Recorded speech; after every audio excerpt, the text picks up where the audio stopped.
After scoring the golden goal that won Canada the Olympic gold medal in 2010, Sidney Crosby was on top of the hockey world. Then, his next 4 years were a nightmare. Despite remaining an elite talent who won scoring titles and led the Penguins to playoff runs, Crosby nearly lost it all to devastating concussions. His repeated head injuries overshadowed his incredible talent and made people question whether he'd ever return to his former level of play. Every news story about Sid seemed negative, focusing on his health struggles, return timelines, and whether he'd ever be the same. You just don't know if he's going to be able to play the game the way he once did. This could alter not just his career, but his life. It was unbelievable that one hit could derail the career of the NHL's golden boy. But after years of setbacks and careful recovery, Crosby returned to the ice and things started to change in the 2015-16 season. If you love hockey stories like this one, smash that like button and subscribe to our channel. Turn on notifications so you never miss our NHL documentaries, player breakdowns, and top moments. Now, let's get back to Sidney Crosby's remarkable journey. Before the concussion problems began, Sidney Crosby was always a hockey prodigy. Born in Cole Harbour, Nova Scotia, Sidney grew up in a hockey family. His father, Troy, was a goaltender who was drafted by the Montreal Canadiens, but never made it to the NHL. Sidney started skating at just 3 years old, and by 5, he was already practicing his shot in the family basement, hitting pucks against the clothes dryer so often that it became dented with hundreds of marks. In our house, it was hockey morning, noon, and night, his father recalled. Sidney would be downstairs for hours, just shooting and shooting. We'd have to call him up for dinner 3 or 4 times. He was completely obsessed with getting better. As a youngster, Crosby faced one significant challenge: his size. At 13, he was only 5 feet 3 inches and weighed just 130 pounds, much smaller than most of his teammates and opponents. Kids and parents from opposing teams would taunt him, but this only fueled his determination. What Crosby lacked in size, he made up for with speed, vision, and an unmatched work ethic. While other kids played video games, Crosby developed his edge work, balance, and lower body strength through relentless training. He practiced stick handling for hours every day and studied NHL games with unusual intensity. By age 14, his skills were so advanced that he was scoring 217 points in 81 games in minor hockey, drawing national attention in Canada. But Crosby's small stature meant he had to learn to protect himself. He studied how NHL greats like Wayne Gretzky avoided big hits and developed a low center of gravity that made him nearly impossible to knock off the puck. He strengthened his core muscles to the point where even much larger opponents couldn't outmuscle him along the boards. At 15, Crosby was granted exceptional player status to enter the Quebec Major Junior Hockey League a year early. In his first season with the Rimouski Oceanic, he scored 54 goals and 81 assists for 135 points in just 59 games, winning both Rookie of the Year and MVP honors as a 16-year-old, something no player had ever done before. His second junior season was even more dominant. 66 goals, 102 assists for 168 points in 62 games. NHL scouts were calling him the next one, a nod to Wayne Gretzky's The Great One nickname. By then, Sidney had filled out to 5'11" and added muscle to his frame, proving size wouldn't limit his potential. "I've been around hockey my whole life," said his junior coach Doris Labonte. "I've never seen a player with his combination of skills, hockey sense, and drive." In 2005, Crosby was selected first overall by the Pittsburgh Penguins in what may have been the easiest draft decision in NHL history. The struggling franchise, which had almost relocated due to financial problems, now had the cornerstone player who would transform their future. At just 17 years old, Crosby was already carrying the hopes of both a franchise and an entire league looking for its next superstar following a devastating lockout. Crosby immediately made his mark in the NHL. In his rookie season, he put up 102 points, just missing the rookie scoring record. He became the youngest player ever to score 100 points in a season, and only the 7th rookie in NHL history to reach that milestone. Despite his individual brilliance, the Penguins were still terrible, finishing last in their division with only 22 wins. Before his second season, Crosby trained with former Soviet star Igor Larionov, refining his already elite stick handling and vision. The hard work paid off as Crosby exploded for 120 points, becoming the youngest player ever to win the Art Ross Trophy as the NHL's scoring champion. He also won the Hart Trophy as league MVP, now the Ted Lindsay Award, as the most outstanding player voted by his peers, all at just 19 years old. He sees the ice in ways that remind me of Wayne Gretzky, said Scotty Bowman, the legendary coach who had won 9 Stanley Cups. But he's got a lower center of gravity and more power in his game. He's like Gretzky mixed with Messier. The Penguins made the playoffs for the first time in Crosby's career, but they were quickly eliminated by the Ottawa Senators in 5 games. Though Crosby scored 5 points in his first playoff series, the Penguins simply weren't ready for the postseason yet. Everything changed with the arrival of 2 key pieces: goaltender Marc-Andre Fleury, who was developing into a true NHL starter, and Russian phenom Evgeny Malkin, who joined the team in 2006. Together with Crosby, they formed the core that would transform the Penguins' fortunes. Coach Michel Therrien implemented a more disciplined defensive system that balanced Crosby's offensive dominance. In his 3rd season, despite missing 29 games with a high ankle sprain, Crosby still managed 72 points in 53 games. The Penguins finished as the 2nd seed in the Eastern Conference and looked like real contenders. They blazed through the first 2 rounds of the playoffs, sweeping the Ottawa Senators and beating the New York Rangers in 5 games. The Eastern Conference Finals against the Philadelphia Flyers provided Crosby with his first taste of a heated playoff rivalry. Crosby dominated the series with 13 points in just 5 games, and the Penguins advanced to the Stanley Cup Finals to face the Detroit Red Wings. But the young Penguins team was overmatched by the experienced Wings, losing in 6 games. Crosby had been so close to hockey's ultimate prize, only to fall short. "We'll be back," Crosby promised after the defeat. His eyes red from tears he tried to hide from the cameras. The following season brought a major change when Therrien was fired mid-season and replaced by Dan Bylsma, whose more aggressive system unleashed Crosby's offensive talents. The Penguins squeaked into the playoffs and then caught fire. They avenged their previous year's loss by facing the Detroit Red Wings again in the 2009 Stanley Cup Finals. In Game 7, on Detroit's home ice, the Penguins clung to a 2-1 lead in the final seconds. With time winding down, Detroit's Henrik Zetterberg fired a shot that Fleury stopped, but the rebound came right to Nicklas Lidstrom with an open net. Fleury lunged across the crease and made a miraculous save as time expired. Crosby, who had been injured earlier in the game and couldn't be on the ice for the final moments, leapt over the boards as the buzzer sounded. At just 21 years old, Sidney Crosby became the youngest captain in NHL history to lift the Stanley Cup. The image of him receiving the cup from NHL Commissioner Gary Bettman, his face a mixture of pure joy and disbelief, became iconic. Crosby had scored 31 points in 24 playoff games, cementing his status as a clutch performer on hockey's biggest stage. He's the greatest player in the world, and now he's got the hardware to prove it, Red Wings coach Mike Babcock said afterward. "I don't think people realize how hard he works. His skill gets the attention, but it's his compete level that separates him from everyone else." The championship established Crosby as not just a scoring sensation, but a winner. At an age when most players are still developing, Crosby had already won every major individual trophy and led his team to the sport's ultimate prize. The hockey world waited to see what he would do next, unaware of the devastating challenges that lay ahead. Then, it all changed because of 2 hits in just 5 days. During the 2011 Winter Classic outdoor game against Washington, Crosby took a blindside hit to the head from David Steckel. While clearly dazed, Crosby finished the game and even played in the next game against Tampa Bay. There, he received another hit from Victor Hedman that sent him into the boards head first. Nobody knew it then, but these collisions would derail the next 2 years of his career. "I couldn't drive. I couldn't even watch TV. The light from the screen was too much," Crosby revealed later.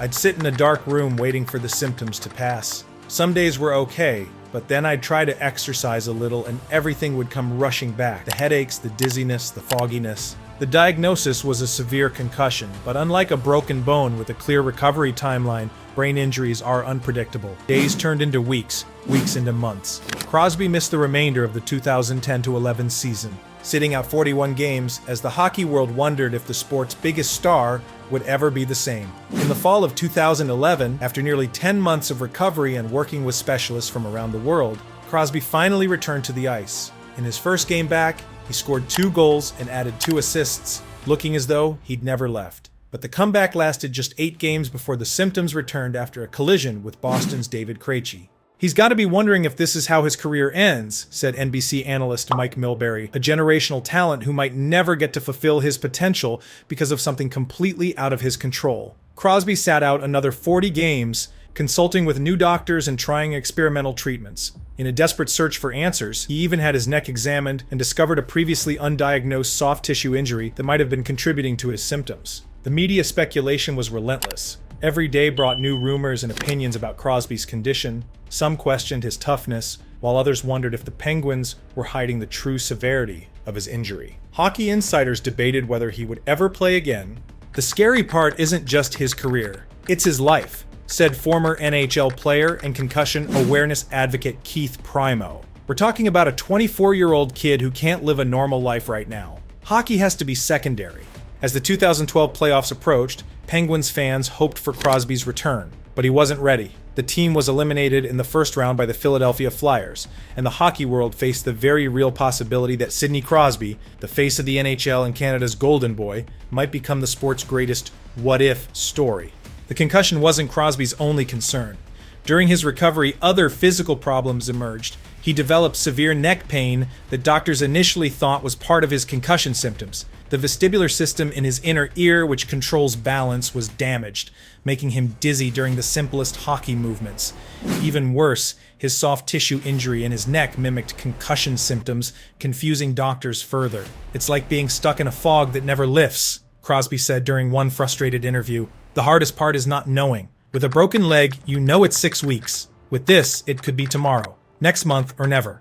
When Crosby attempted another comeback during the 2011-12 season, he lasted only a few games before suffering a new concussion in a game against Boston. What frustrated him most was that the hit wasn't even particularly violent, just a small collision that a healthy player would have shaken off immediately. Dr. Mickey Collins, director of the UPMC concussion program and one of Crosby's treatment specialists, explained the complexity. Sidney was dealing with multiple systems affected by his injuries. His visual tracking system, his vestibular system, and his exertion tolerance were all compromised. It's not just about headaches, it's about the brain's ability to process information during high-speed activity. Even when he did play, his game changed. The fearless Crosby, who once drove hard to the net and battled in corners, became hesitant. In one telling moment during a game against the Islanders, he visibly flinched away from contact near the boards, something the old Crosby would never do. "I don't think any of us can understand what he's going through," teammate James Neal said. "To be the best in the world one day, and then unable to do what you love the next. That's gotta mess with your head in ways we can't imagine." The rock bottom came in early 2012 when rumors spread that Crosby might retire. After his second failed comeback attempt, Crosby disappeared from public view. He stopped attending Penguins games and retreated to his parents' home in Nova Scotia. For nearly 2 months, he made no public appearances. "There were days I honestly thought I'd never play again," Crosby later admitted. "I'd try to skate for 15 minutes and have to lie in a dark room for 2 days afterward. At some point, you have to ask yourself if it's worth it." The silence from Crosby's camp was deafening. The Penguins provided only vague updates, saying he was continuing to recover without any timeline. Meanwhile, hockey analysts began speaking about his career in the past tense. "We might have to face the reality that we've already seen the best of Sidney Crosby," said hockey commentator Don Cherry on Hockey Night in Canada. "Such a shame. The kid could have been the greatest ever." Fans started online campaigns with the hashtag #PrayForSid, while others debated whether his jersey should be retired if he couldn't return. The NHL, which had built much of its marketing around Crosby, quietly began shifting focus to other stars like Alex Ovechkin and emerging talent like Steven Stamkos. Perhaps most telling was when Wayne Gretzky, usually Crosby's biggest supporter, expressed doubt. "Concussions are different from other injuries. When your brain isn't right, you can't just push through it. I'm worried we might never see him at full strength again." For a player who had been in the spotlight since age 14, the isolation was crushing. Crosby later described this period as the darkest of his life, not just because his career was in jeopardy, but because hockey had been his identity since childhood, and without it, he felt lost. The turning point came in late 2012 when Crosby began working with Dr. Ted Carrick, a specialist in chiropractic neurology. Dr. Carrick used innovative techniques to retrain Crosby's brain and vestibular system. The results weren't immediate, but they were steady. For the first time in nearly 2 years, Crosby's symptoms began decreasing instead of coming and going. When the NHL lockout ended in January 2013, Crosby returned to the ice healthy. In his first game back, he recorded 2 assists against the New Jersey Devils. The hesitation that had plagued his earlier comeback attempts was gone. He was attacking the net again, battling in corners, and playing without fear. The difference was night and day, teammate Chris Letang recalled. It wasn't just that he was scoring again. He had his swagger back. The Sid we all knew had returned. During that shortened 2012-13 season, Crosby was dominating the league once again, scoring 56 points in 36 games, a 127-point pace over a full season. He looked unstoppable until a deflected puck broke his jaw in late March, sidelining him for the remainder of the regular season. But this time was different. This was a normal hockey injury with a clear recovery timeline. When he returned for the playoffs wearing a protective face shield, Crosby proved he was all the way back, scoring 9 points in his first 5 playoff games. Crosby said, "I don't take any shift for granted anymore. When you think it might all be over, you learn to appreciate every moment on the ice." The true moment of redemption came in a game against Ottawa when Crosby dangled through 3 defenders and scored a highlight reel goal that looked exactly like the Crosby of old. As he celebrated, the Pittsburgh crowd chanted MVP, MVP, a title he had once again earned after years in the wilderness. The 2013-14 season confirmed that Sidney Crosby wasn't just back. He was better than ever. He won his second scoring title with 104 points, 17 more than his closest competitor, and claimed his second Hart Trophy as league MVP. Any doubts about his ability to return to elite status were completely erased, but individual awards weren't enough. Crosby was focused on team success, which initially proved elusive. For 3 straight years, the Penguins were eliminated by lower-seeded teams in the playoffs. Critics began to wonder if Crosby could lead another championship team.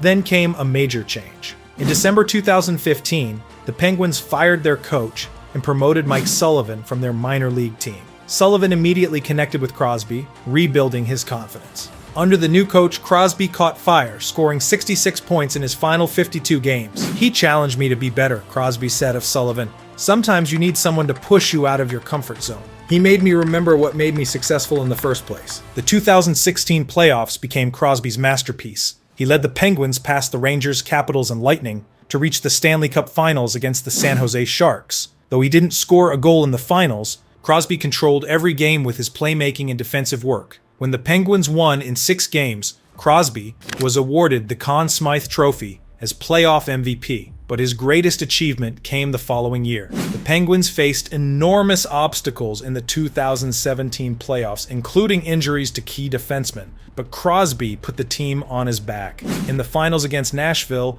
he delivered back-to-back 3-point performances in critical games. When the Penguins won Game 6 to clinch the title, Crosby became the first captain in 19 years to lead his team to consecutive championships. What he's done, coming back from those injuries to win back-to-back cups, might be the most impressive accomplishment I've seen in hockey, said Wayne Gretzky, who had once doubted if Crosby would ever return to form. The boy from Nova Scotia who nearly lost everything had reached hockey immortality. From the dark days of concussion symptoms and isolation, Crosby had rebuilt himself into something even greater, a complete player who could dominate at both ends of the ice and lead his team when it mattered most. In a career filled with statistical achievements and individual awards, it's his resilience that defines Crosby's legacy. He didn't just survive his darkest days. He emerged from them stronger, wiser, and more complete, both as a player and a person. Looking back at it now, I wouldn't change anything, Crosby reflected after his 3rd Cup victory. "Those tough years taught me more than all the good ones combined. They made me who I am today." Thanks for watching. If you enjoyed Sidney Crosby's incredible comeback story, hit that like button and subscribe for more sports journeys like this one. And let us know in the comments which hockey star you want to see featured next.